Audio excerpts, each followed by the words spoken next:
कि कोई चला गया। कुछ लोग रुक जाते हैं क्योंकि मोह उन्हें बांध लेता है। स्थान देवगढ़, एक छोटा लेकिन शांति पहाड़ी कस्बा जहां हर आवाज जंगलों में गूंजती है। देवगढ़ में पोस्टिंग के 2 साल बाद आदित्य मिश्रा की मुलाकात स्कूल की अध्यापिका संजना रावत से हुई। शुरुआत में बस कैजुअल बातें हुई, लेकिन धीरे धीरे उनकी मुलाकातें गहरी होती गई। कभी स्कूल मीटिंग्स, कभी टीचर्स एसोसिएशन की चाय पर चर्चा, और फिर वो चर्चाएं लंबी शामों में बदल गई। आदित्य को संजना की आंखों में एक ठहराव दिखता था और संजना को आदित्य की बातों में वो सम्मान महसूस होता जो हर स्त्री अपने जीवन साथी से चाहती है। कुछ महीनों बाद आदित्य ने आखिरकार हिम्मत जुटाकर संजना से कहा, अगर मैं तुम्हारे साथ उम्र बिताना चाहूं तो क्या तुम मुझे अपनाओगी? संजना हल्की मुस्कान के साथ बोली, मैं पहले से ही तुम्हें अपना मान रही हूँ। लेकिन इस प्यार के रास्ते में एक सच था। श्रुति, संजना की छोटी बहन। श्रुति बहुत पढ़ी लिखी नहीं थी, लेकिन समझदार और सहज स्वभाव की लड़की थी। घर के बड़े बुजुर्गों ने पहले ही आदित्य और श्रुति के रिश्ते की बात पक्की कर दी थी। आदित्य ने कभी इस रिश्ते के लिए हाँ नहीं कहा, लेकिन उसने मना भी नहीं किया। आदित्य के दिल में सिर्फ संजना थी। आखिरकार उसने संजना को मिलने बुलाया। संजना, एक बात कहनी है, लेकिन नहीं जानता कि कैसे कहूं। इतने महीनों में अब भी मुझसे कुछ कहने से डरते हो? आदित्य ने गहरी सांस ली, फिर उसकी आंखों में देखते हुए बोला, मैं तुम्हारा हाथ मांगने तुम्हारे घर आने वाला था, लेकिन तब तक घर वालों ने मेरा रिश्ता तुम्हारी छोटी बहन श्रुति से तय कर दिया। संजना के चेहरे पर एक पल को सख्ती आ गई। श्रुति से? हाँ, लेकिन मुझे नहीं पता था कि वो तुम्हारी बहन है। मैंने अब तक किसी को कुछ नहीं कहा है, पर अब चुप नहीं रह सकता। संजना, मैं सिर्फ तुमसे शादी करना चाहता हूँ। संजना की आंखों में आंसू भर आए। वो चुप रही। तुमने श्रुति से कुछ कहा? नहीं, अभी तक नहीं। मैं चाहता हूँ ये बात तुम ही उसे समझाओ। वो समझदार लड़की है, शायद समझ जाएगी। अगले कुछ दिनों तक संजना कोशिश करती रही, कभी किचन में, कभी लिविंग रूम में, लेकिन हर बार उसकी हिम्मत जवाब दे जाती। वो बस मुस्कुरा कर निकल जाती और श्रुति भी कुछ नहीं पूछती। आखिरकार एक शाम उसने हिम्मत जुटाई, बरामदे में खड़ी श्रुति के पास गई। श्रुति, एक बात कहनी है जो शायद तुम्हें तकलीफ दे। दीदी, इतनी सीरियस क्यों हो? सब ठीक तो है? आदित्य, जिससे तुम्हारा रिश्ता तय किया गया है, वो मेरा बॉयफ्रेंड है। श्रुति का चेहरा पल भर को भाव शून्य हो गया। कुछ सेकंड की लंबी खामोशी के बाद श्रुति धीरे से बोली, क्या आप दोनों एक दूसरे से प्यार करते हैं? संजना की आंखों से आंसू गिरने लगे। हाँ, मैंने कभी चाहा नहीं था कि ये ऐसे हो।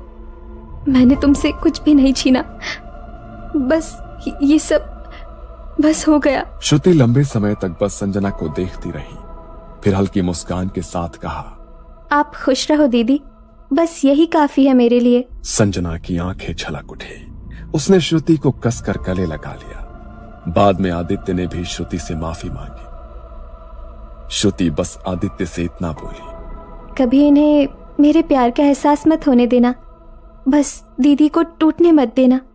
3 साल बाद एक नींद जिससे वो कभी जागी नहीं। संजना, जीजू, आपको अकेलेपन ने परेशान कर दिया है, मैं आ रही हूँ। उस दिन के बाद से श्रुति अक्सर उससे मिलने आने लगी। कभी कुछ खाने का बहाना, तो कभी पुरानी बातें करने का। कई बार वो देर तक बैठी रहती और कई रातें ऐसी भी थी जब वो वहीं रुक जाती। धीरे धीरे उनकी बातचीत गहरी होने लगी। कभी हंसी तो कभी चुप्पी, कभी बस एक दूसरे को देखना जैसे कोई नया रिश्ता बनने को तैयार हो। लेकिन दोनों को ये एहसास नहीं था कि जिस घर में वो करीब आ रहे थे वहां कोई और भी मौजूद था, कोई जो ये सब कुछ देख रहा था। संजना के जाने के बाद आदित्य का अकेलापन अब सबके सामने साफ दिखने लगा था। श्रुति अक्सर उससे मिलने आती, उसके लिए खाना बनाती, घर साफ करती। जब कभी आदित्य कहता, आज रुक जाओ, घर लौटने में देर हो जाएगी, तो श्रुति घर वालों को फोन करके कह देती, आज मैं यहाँ रुक जाऊंगी। धीरे धीरे दोनों की ये मुलाकातें घर और गली में चर्चा का विषय बनने लगी। लोग कहते, शायद दोनों एक दूसरे में सहारा ढूंढ रहे हैं। ये बात दोनों परिवारों तक पहुंची। उन्होंने सोचा कि सही समय आने पर इनसे शादी की बात कर ली जाए, पर इस पूरी कहानी को कोई और भी देख रहा था, यानी संजना की आत्मा। वो अक्सर आदित्य और श्रुति को साथ बैठा देखती, कभी खिड़की के पास खड़ी रहती तो कभी दरवाजे के पीछे। धीरे धीरे लोगों ने भी रात में गली में उसके दिखने की बातें करनी शुरू कर दी। कल रात मोड़ पर किसी को लाल साड़ी में देखा और फिर पलक झपकते ही वो गायब हो गई। भाई, आदित्य के घर के बाहर एक औरत खड़ी थी, चेहरा धुंधला और बाल बिखरे थे। घर में भी अजीब घटनाएं शुरू हो गई। कभी आदित्य देर से लौटता तो देखता कि किचन का सामान इधर उधर बिखरा है। कभी शाम को लौटकर किचन में जाता तो गर्म चाय तैयार मिलती। वो सोचता, शायद श्रुति आई होगी और बनाकर गई होगी। लेकिन कई बार तो ऐसा तब भी हुआ जब श्रुति आई ही नहीं थी। एक शाम जब आदित्य घर लौटा तब श्रुति किचन में चाय बना रही है। उसने धीरे से पुकारा, श्रुति। वो पीछे मुड़ा और आदित्य का दिल रुक सा गया। वो चेहरा श्रुति का था, लेकिन आंखें, मुस्कान और वो हल्का झुकाव सब संजना का था। वो कुछ देर बस देखता रह गया। जब श्रुति ने उसे आवाज दी तो वो होश में आया और उससे अब श्रुति दिखी। उस रात आदित्य को एहसास हुआ कि संजना सिर्फ बाहर से ही नहीं देख रही, वो श्रुति के अंदर भी आ रही है, कभी कभी पूरी तरह। वो श्रुति के जरिए आदित्य से प्यार करने की कोशिश करती थी, पर श्रुति को इसका कोई अंदाजा नहीं आया था। दिन गुजरते रहे, लेकिन आदित्य का चैन जाता रहा। संजना अब सिर्फ गली के मोड़ पर या किचन में नहीं दिखती थी, वो हर जगह थी। कभी सुबह दफ्तर जाने से पहले वो दाढ़ी बनाते हुए आईने में देखता तो पीछे संजना खड़ी होती। आदित्य पलटता तो पीछे कोई नहीं होता। कभी टीवी देखते हुए कमरे के कोने में लाल साड़ी का किनारा हिलता दिखता। रात को सोते वक्त बिस्तर के पास किसी के बैठने का एहसास, पर आंख खोलो तो सिर्फ अंधेरा। और सबसे खौफनाक, कभी कभी आधी रात को नींद खुलती तो उसे महसूस होता कि कोई उसके सीने पर बैठा है। ठंडी सांस उसके चेहरे पर आ रही है और फिर धीरे धीरे वो वजन हल्का हो जाता। आदित्य को शादी कर ली हो, लेकिन डर वहीं से शुरू हुआ।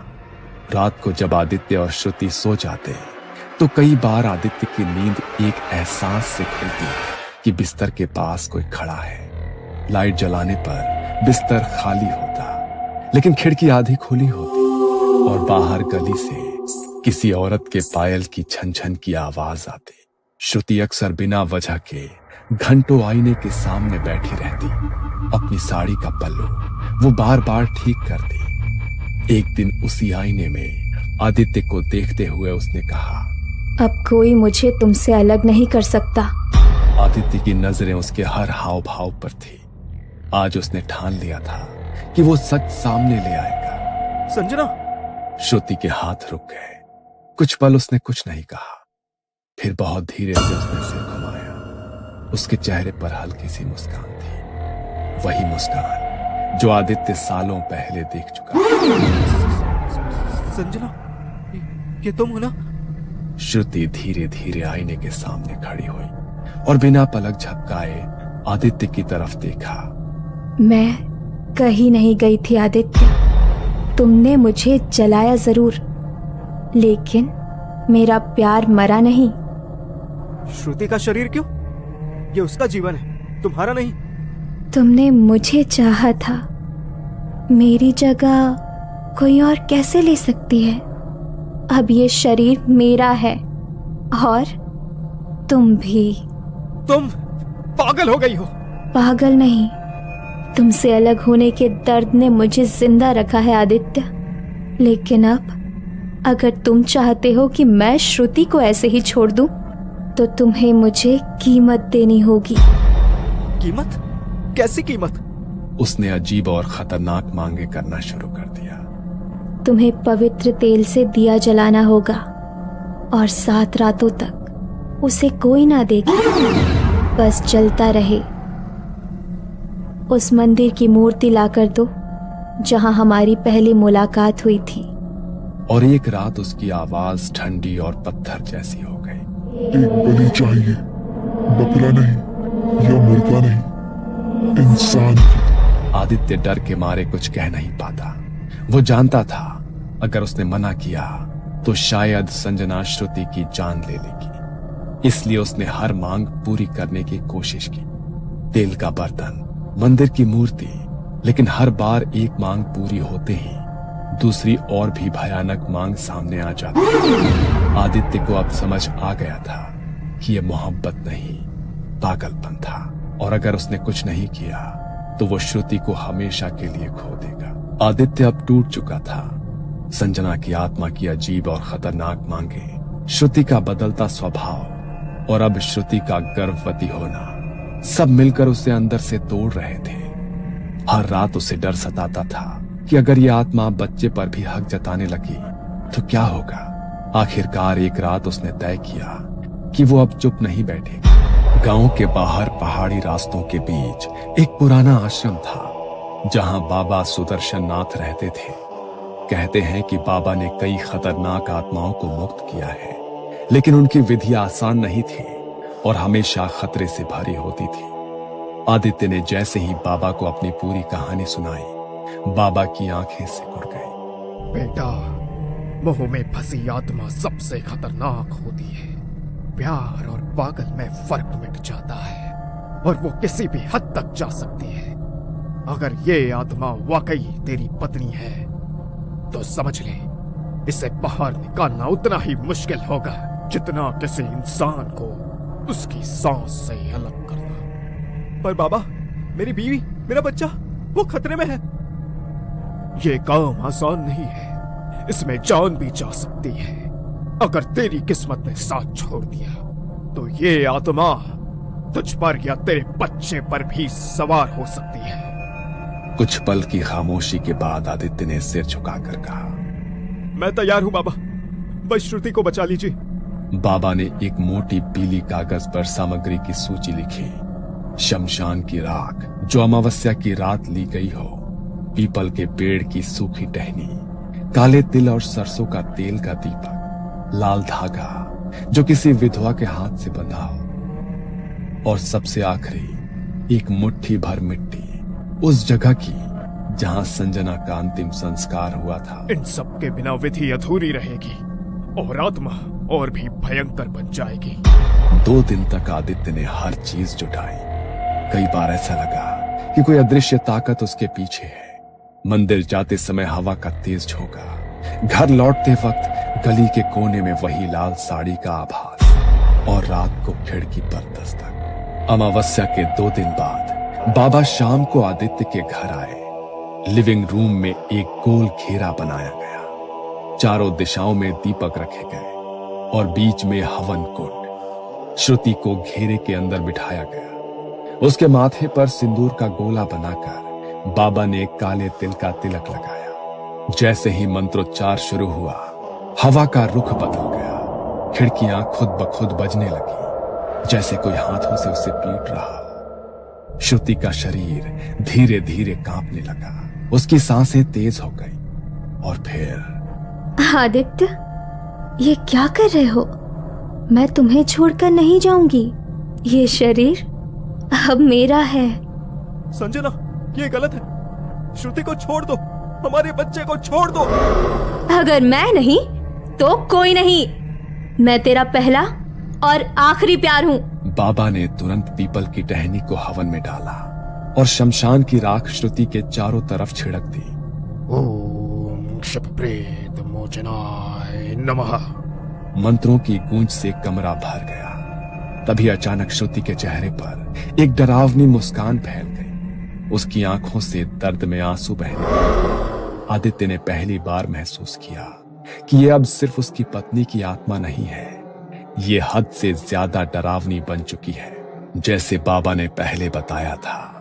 फिर बाबा ने आदेश दिया, आदित्य, वो मिट्टी ला जहां इसका संस्कार हुआ था। आदित्य ने कांपते हाथों से थैली खोली और मिट्टी बाबा को दे दी। बाबा ने वो मिट्टी हवन की आग में डालते हुए कहा, जैसे ये शरीर धरती में मिला, वैसे ही तेरी आत्मा अब धरती में मिले, मुक्त हो जा। जैसे ही ये कहा गया, श्रुति ने भयानक चीख मारी। उसका सिर पीछे को झुक गया और एक काली राख उसके शरीर से निकलकर धुएं की तरह ऊपर उठी, फिर हवन की लपटों में समा गई। श्रुति बेहोश होकर जमीन पर गिर पड़ी। कमरा ठंडा हो गया। ये कहानी आपको अच्छी लगी हो तो हमें सब्सक्राइब करें, हमारा इंस्टाग्राम और फेसबुक पेज जरूर फॉलो करें। अगर आपके पास ऐसी ही कोई कहानी हो तो हमें कमेंट बॉक्स में भेजें। हम कोशिश करेंगे कि अगली एनिमेटेड स्टोरी आपकी होगी।